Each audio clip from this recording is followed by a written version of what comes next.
Okay so welcome back. अपन continue करते हैं फ्लूइड मैकेनिक्स के लेक्चर्स पे। टॉपिक चल रहा है माइनर लॉसेस इन पाइप्स। इससे पहले वाले लेक्चर में अपन ने देखा था कि कैसे अपन डिराइव करते हैं हेड लॉस जब सडन एनलार्जमेंट होता है पाइप का। इस वीडियो में अपन फोकस करेंगे कि head loss due to sudden contraction, जैसे यहाँ पे डायग्राम में दिखाया है सेक्शन 1-1 और सेक्शन 2-2। सेक्शन 1-1 में क्या हो रहा है, एक लार्ज डाया का पाइप है, और सेक्शन 2-2 में क्या हो रहा है, एक स्मॉल डाया का पाइप है। यहाँ से फ्लो आपका हो रहा है टुवर्ड्स राइट डायरेक्शन, एंड अपन को एक एरिया मार्क करके यहाँ पे मैंने दिखाया है AC। ये एरिया किसका है, ये वेना कॉन्ट्रैक्ट का एरिया है। जब फ्लो एक लार्ज डाया से स्मॉल डाया में जाता है तो कुछ इस तरीके की फ्लो लाइंस अपने को, पाथ लाइंस देखने को मिलती है। एंड यहाँ पे ये वाला जो पर्टिकुलरली जो एरिया है, यहाँ पे क्या होता है, जो एरिया है फ्लो का वो कॉन्ट्रैक्ट रहता है। एंड इस फिनोमिना या इस लोकेशन को पर्टिकुलरली बोलते हैं वेना कॉन्ट्रैक्टा। पिछली बार की तरह इसके लिए भी अपन एनसिस फ्लुएंट, मैंने पिछली बार भी बताया था, आपने अगर वो वीडियो नहीं देखा है तो देखिएगा प्लीज। ये एक सॉफ्टवेयर है, CFD के लिए होता है, कंप्यूटेशनल फ्लूइड डायनामिक्स। इसमें अपन सिमुलेशन, टेस्टिंग, बहुत सी चीजें करते हैं, सारी जगह इंडस्ट्री में यही यूज होता है।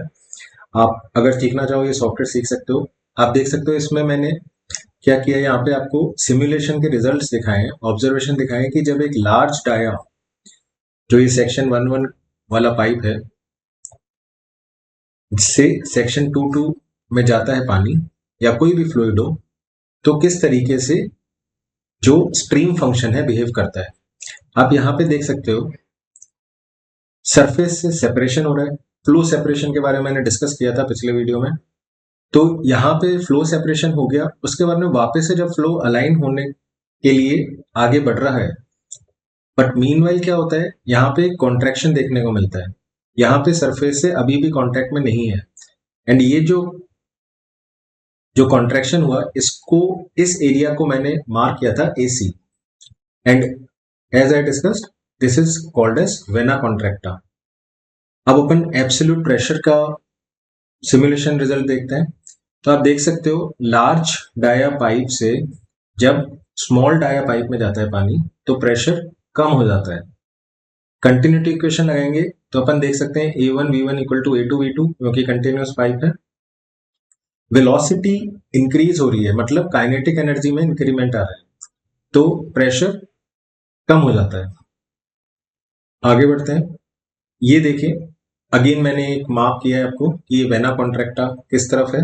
एंड ये जो फेज है जहां पे एक्सपेंशन मार्क किया हुआ है, ये फेज में क्या हो रहा होता है, जो फ्लो सेपरेट हो गया है, ये वापस से फ्लो मर्ज हो रहा होता है नई सरफेस से, यानी कि छोटे डाया वाले पाइप से। अब इसके लिए अपन डेरिवेशन कर सकते हैं। यहाँ पे मैंने लिखा है HLC, यानी कि head loss due to sudden contraction. अगर मैं इस एरिया से, जो वेना कॉन्ट्रैक्टा का एरिया है, इसको और इसको कंपेयर करूं स्मॉल डाया पाइप को, तो in comparison to section 2-2 the dia of vena contracta is less. तो अपन क्या इसमें मान सकते हैं कि ये एक सडन एनलार्जमेंट का भी केस है। जिस तरीके से मैंने एक डेरिवेशन किया था, आपको एक पिछले वीडियो में डिस्कस किया है अपन ने पूरा, तो सिमिलरली उसी फैशन में V1 की जगह मैंने लिख दिया यहाँ पे VC। So VC minus V2 whole square by 2G, ये आपको देगा हेड लॉस। इसको फर्दर सिंप्लीफाई करते हैं तो कंटिन्यूटी इक्वेशन अपन अप्लाई करेंगे, एंड कंटिन्यूटी इक्वेशन से अपन देख सकते हैं VC को मैं फॉर्म में ले आया हूं जो नोन वैल्यूज में हो। ठीक है, वेना कॉन्ट्रैक्टा पे जो वेलोसिटी है उसको मैंने नोन वैल्यूज के फॉर्मेट में ले आया, तो V2 बाय CC एक टर्म निकल के आती है।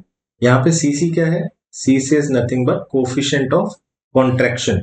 ये डिपेंड करेगा डिवाइस टू डिवाइस, इसका भी आप एनालिसिस कर सकते हैं। जनरली क्वेश्चंस जो आते हैं उसमें डेटा गिवन होता है। आगे बढ़ते हैं, ये वैल्यूज को इसमें पुटअप करते हैं। VC की वैल्यू को मैंने पुटअप किया है, तो V2 बाय CC आ गया यहाँ पे। ठीक है, एंड फाइनली अपने पास रिजल्ट आता है, वो ये है, this is basically CC। So head loss due to contraction is given by this equation. Now most of the times जब ऑब्जेक्टिव की बात करें या यूनिवर्सिटी क्वेश्चंस में भी जनरली देखा जाता है कि इस तरीके से क्वेश्चन में आपको सीसी का वैल्यू गिवन नहीं होगी, तो उस केस में क्या करना है, अपने को 0.5 अज्यूम कर सकते हैं। ये वैल्यू कहाँ से है 0.5 की? ये वैल्यू आती है एक्सपेरिमेंट्स के रिजल्ट्स पे, ठीक है। वहां से अपन ने एक ऑब्जर्व वैल्यू के बेसिस पे ये रिकमेंडेड है लिटरेचर में कि सीसी की वैल्यू 0.5 ली जा सकती है। इससे अपन देखते हैं कि फाइनल वैल्यू क्या निकल के आती है। फाइनल वैल्यू निकल के आती है head loss due to contraction is equal to 0.5 v2 square by 2g। याद रखना है v2 कौन सी वेलोसिटी थी? जो छोटा डायामीटर वाला पाइप है, ठीक है। इस तरीके से क्यों लिखा है? आपको जिन्हें आप कमेंट भी करोगे, कुछ बोलोगे कि sir v2 square bye 4g लिख सकते हैं, लिख सकते हो, no doubt, no problem. But क्या है ना, ऐसे याद रखना थोड़ा सिंपल होता है। आगे बढ़ते हैं। तो आगे अपन देखेंगे कि अगर पाइप में बेंड हो, आपने देखा होगा अपने घर के प्लम्बिंग में या कहीं पे भी प्लम्बिंग या पाइप नेटवर्क देखा हो, तो वहां पे बेंड्स भी होते हैं, ये ऐसे एक्सपेंशन कॉन्ट्रैक्शन सब चीजें हो रही होती हैं। तो बेंड में क्या हो रहा है, आप देखो जैसे फ्लो हो रहा है, इस डायरेक्शन में कुछ फ्लो हो रहा है। अपने को एक चीज पता है कि जब भी कोई मोशन सर्कुलर हो या सर्कुलर डायरेक्शन में या सर्कुलर वे में होना हो, तो उसके लिए सेंट्रीपिटल और सेंट्रीफ्यूगल फोर्सेस का बैलेंस होना बहुत जरूरी है। अब जब ये बैलेंस नहीं हो पाती है, तो उस कारण क्या होता है, उस कारण को या उस चीज को विजुअलाइज करने के लिए अगेन मैंने एनसिस सॉफ्टवेयर की हेल्प ली है, एंड यहाँ पे सिमुलेशन रिजल्ट आप देख सकते हो। दिस इज फॉर वेलोसिटी, ठीक है। आप यहाँ पे देखिए क्या हो रहा है। सबसे पहले बेंड के नियर साइड में, तो यहाँ पे आप देख सकते हो वेलोसिटी सडनली बढ़ जा रही है, और ये जो रेड पोर्शन है ना, ये है वेलोसिटी का इंक्रीज। और आप इस तरफ देखें तो वेलोसिटी में क्या हो रहा है, रिडक्शन हो जा रहा है। तो ये जो चेंजेस हो रहे हैं यहाँ पे, जो एडीज फॉर्म हो रहे हैं, इस कारण जो ड्रॉप आता है एनर्जी में, this is nothing but head loss due to bend in pipes. इसके अपन ज्यादा डेरिवेशन में नहीं जाएंगे, ठीक है। You can use this formula directly. Head loss due to bend is equal to k times v square by 2g। Now again a new term k क्या है? Basically coefficient of pipe bend है, and it depends on radius of pipe, it depends upon radius of bend and angle of bend। अभी जो मैंने आपको figure दिखाया इसमें क्या हो रहा है, 90 डिग्री बेंड है, तो उसके हिसाब से आपको वैल्यूज गिवन होंगी, and from that we can put in the value of k। ये हो गया आपका head loss due to bend in pipes. Next चलते हैं।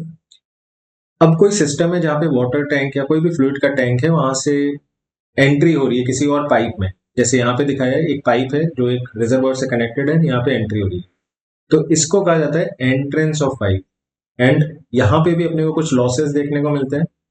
इसमें बेसिकली आप क्या कह सकते हो कि एक बड़े डाया से छोटे डाया में जा रहा है पानी। क्या अपन ऐसा विजुअलाइज कर सकते हैं? क्योंकि ये टैंक है, इसका डाया अगर अपन मान के चलेंगे, एक सर्कुलर टैंक है बड़ा सा, just for assumption, just for simplifying the calculation, और वो एक छोटे डाया के पाइप में जा रहा है, तो अपन कॉन्ट्रैक्शन में जो अपन ने पढ़ा था हेड लॉस, वही सेम यहाँ पे भी लगा दिया। तो head loss is equal to 0.5 v square by 2g। तो ये दोनों सेम निकल के आते हैं, तो ये वैल्यू आपके लिए याद रखना भी थोड़ा आसान हो जाता है। नेक्स्ट अपन देखते हैं एक इंपॉर्टेंट वन, लास्ट वन, कि loss of head at the exit of pipe. यहाँ पे सेक्शन 1.1 में एक पाइप फ्लो हो रहा है, सेक्शन 2.2 क्या है, ओपन स्पेस है।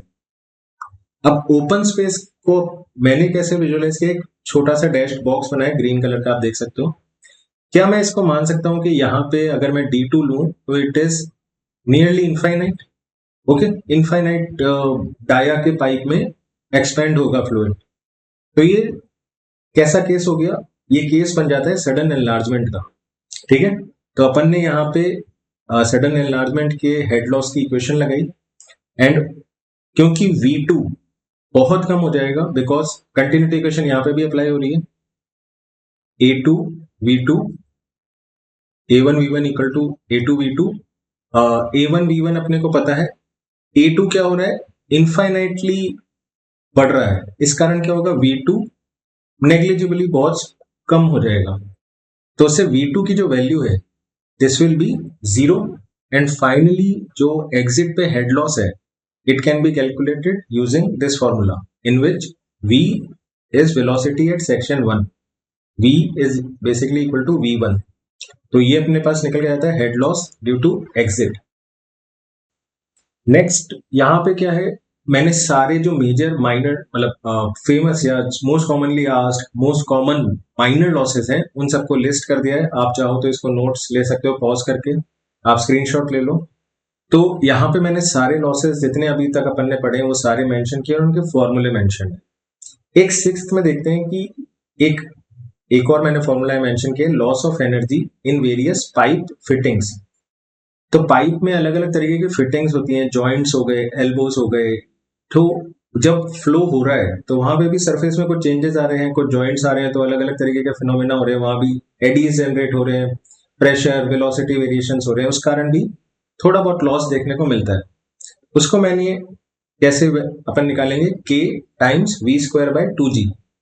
अगर इस पे क्वेश्चन आता है तो आपको के की वैल्यू मोस्ट डेफिनेटली गिवन होगी एंड डायरेक्टली आप वी स्क्वायर बाय 2g से मल्टीप्लाई करिए तो अपने को ये निकल के आ जाएगा। सो इस लेक्चर में इतना ही। इसमें अपन ने देखा कि माइनर लॉसेस क्या क्या होते हैं और उनकी आप कैलकुलेशन कैसे कर सकते हो। अपन ने थोड़े सिमुलेशन रिजल्ट्स भी देखे।